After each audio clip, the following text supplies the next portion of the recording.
وَلْتَكُنْ مِنْكُمْ أُمَّةٌ يَدْعُونَ إِلَى الْخَيْرِ وَيَأْمُرُونَ بِالْمَعْرُوفِ وَيَنْهَوْنَ عَنِ الْمُنْكَرِ وَأُولَئِكَ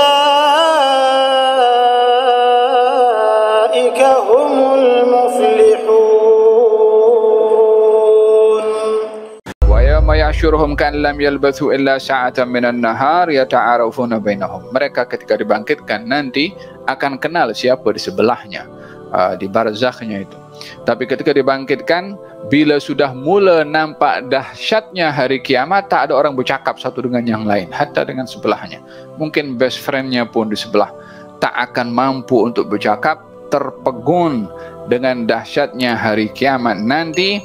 Yata'arafu bainahum qad khasira alladhina kadzdzabu biliqa'illahi wa ma kanu muhtadin. Akan merugi orang-orang yang mendustakan perjumpaan dengan Allah Subhanahu wa taala dan tiada mereka mendapatkan hidayah. Bila berbicara tentang kerugian pada ketika itu, tidaklah sama dengan kerugian di dunia. Rugi perniagaan di dunia masih boleh makan juga. Rugi beberapa pun juga di dunia, hilang semua harta, masih ada tubuh badan sehat untuk bergerak, masih ada yang dimiliki.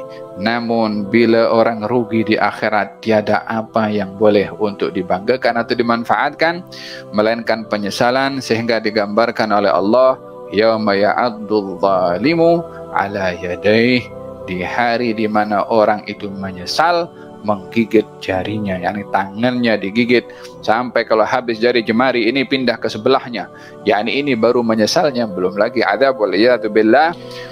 Walihada qal wasiat Nabi Muhammad sallallahu alaihi wasallam, katanya, ahbib man syi'ta fa innaka mufariquh. Cintailah sesiapa saja yang kamu cintai, sesungguhnya kamu akan berpisah. Siapa saja. Cinta keluarga, satu hari kita akan berpisah. Cinta kereta, satu hari kita akan berpisah. Cinta duit, satu hari kita akan berpisah.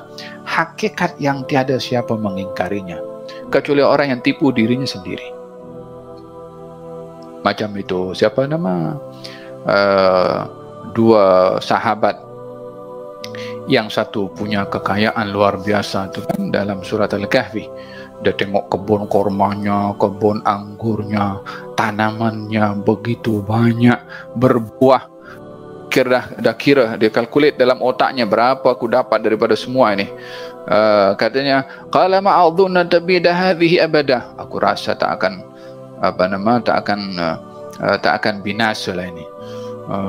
Tak cukup, dia sudah menafikan akan kebinasaan, la dirinya wala kepada harta yang dipunyainya. Qala ma'adhunna tabida hadhihi abada wa ma'adhunnu sa'ata qa'imatan. Kiamat pun mungkin tak jadi. Oh, kiamat tak jadi. Apa sebabnya? Dipikir, aku punya duit banyak, nak guna macam mana kalau kiamat jadi, nanti habis aku punya duit. Baik didustakan saja kiamat. Oh, duit punya pasal, kiamat pun dia tolak. Siapa dia? Yang tipu otaknya sendiri. Dan tidak ada orang lebih jahil daripada orang yang tipu dirinya sendiri. Apa penyebabnya? Harta.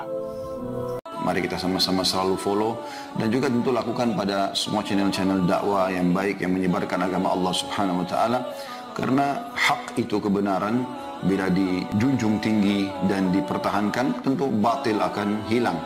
Namun kalau kita tidak bekerja sama dalam mendukung kebenaran, maka otomatis kebatilan akan merajalela.